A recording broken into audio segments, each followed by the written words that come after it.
მოგესალმებით. დღევანდელ ვიდეოში ვაპირებ წარმოვიდგინოთ 10 გამორჩეული რომანი, რომელიც წავიკითხე 2025 წელს. მე-10 ადგილზე გასული რომანი გახლავთ დინო ბუცატის თათრების უდაბნო, წიგნი რომელშიც თითქმის არაფერი არ ხდება. მთელი რომანის განმავლობაში ციხესიმაგრეში გამაგრებული პერსონაჟები ელოდებიან თათრების გამოჩენას, რომლებიც არა და არ ჩანან. ამასობაში გადის ათეულობით წელი. ჩვენ ცხოვრებაც ასე არის, სულ ველოდებით რაღაც ახალს, რაღაც განსაკუთრებულს, გონია რომ ერთ დღესაც დაგვეცება დოლარებით სავსე კომეტა, მაგრამ ეს თითქმის არასდროს არ ხდება. მე-9 ადგილზე გასული რომანი გახლავთ ნოდარ დუმბაძის მე ვხედავ მზეს, რომელიც მოქმედება ხდება გურიაში მეორე მსოფლიო ომის დროს.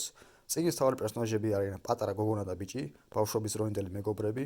გოგონა გახლავთ უსინათლო და ამიტომ ბიჭი მასზე ზრუნავს, დაყავს სკოლაში, დაყავს სახლში და ასე შემდეგ.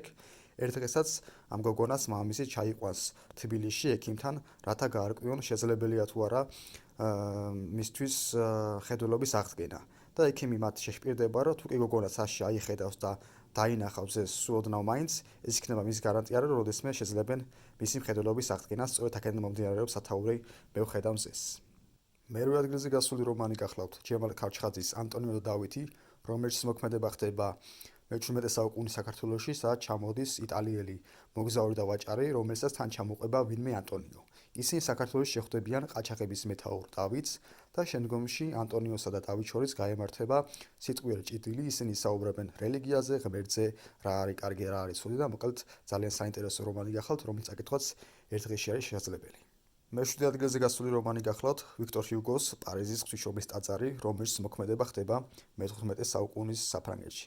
წიგნს არ ყავს არც ერთი დადებითი პერსონაჟი. ზოგიერთი მათგანი არის ბოროტი, ზოგიერთი იდიოტი და ქარაფშტა, ზოგიერთი მხოლოდ წყობის გამოყენებაზე არის და გადასული და ამით ცდილობს გამორჩენას, რაც შემიძლია ძალიან დიდ ფასენს წიგნს, რადგანაც ჰიუგომ კარგად ასახა მე-15 საუკუნეში მცხოვრები ხალხის აზროვნება. მე-6 ადგილზე გასული რომანი გახლავთ ტონი მორისონის საყვარელი, რომლის განხილვას დევს ჩემს არხზე, ამიტომ მასზე ბევრი თქმას აღარ ვაპირებ, შეგიძლიათ ნახოთ ის ვიდეო და მოусმინოთ. მე-5 ადგილზე გასული რომანი გახლავთ თეოდორ დრაიზერის ფინანსისტი. წიგნი მოგვითხრობს ახალგაზრდა კაცის ისტორიას, რომელსაც მიზნად აქვს ასახული იშოვოს დიდი რაოდენობით ფული, თუნდაც უკანონო გზებით. როგორც ვიცი, ამ წიგნს აქვს კიდევ ორი გაგრძელება, რომლებიც ქართულ ენაზე სამწუხაროდ არ არის ნათარგმნი. მე-4 ადგილზე გასული რომანი გახლავთ ნიკოლა სპარქსის ხოლო ჩვენ ორნი. წიგნი მოგვითხრობს სამსახურის გარეშე დარჩენილი მამისა და მისი 5 წლის გოგონას ურთიერთობის ისტორიას. ძალიან საინტერესო და კარგი რომანი გახლავთ და გირჩევით მის წაკითხვას. ნიკოლა სპარქსი თანამედროვეობის ერთ-ერთი საუკეთესო ავტორი გახლავთ. მე-3 ადგილზე გასული რომანი გახლავთ თურქი ავტორის ფირად სუნელის წირიფების ჩირქვეშ, რომელშიც მოქმედება ხდება მეორე მსოფლიო ომის დროს საქართველოში, კერძოდ კი ახალციხესა და მის მიმდებარე სოფლებში, სადაც ცხოვრობენ ქართველების გარდა თურქები, ებრაელები, სომხები და აზერბაიჯანელები.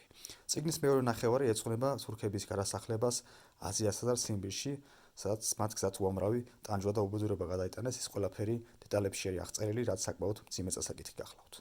მეორე ადგილზე გასული წიგნები გახლავთ ჯოან როულინგის ჰარი პოტერი და მისი პირველი 6 ტომი. მე-7 ჯერ კიდევ არ მიყიდა და არ წამიკითხავს. იმდანთ მომეწონა ეს წიგნები, რომ ესე ერთი ვერ გამოვყავი, ამიტომ განაწყვეტე, რომ ყველა მათგანი გამიყვანა მეორე ადგილზე. ვისაც გიყვართ ფენტეზი, რომელიც ადვილი ენით იკითხება, შეგიძლიათ ჩაუჯდეთ ამ სერიალს და წაიკითხოთ.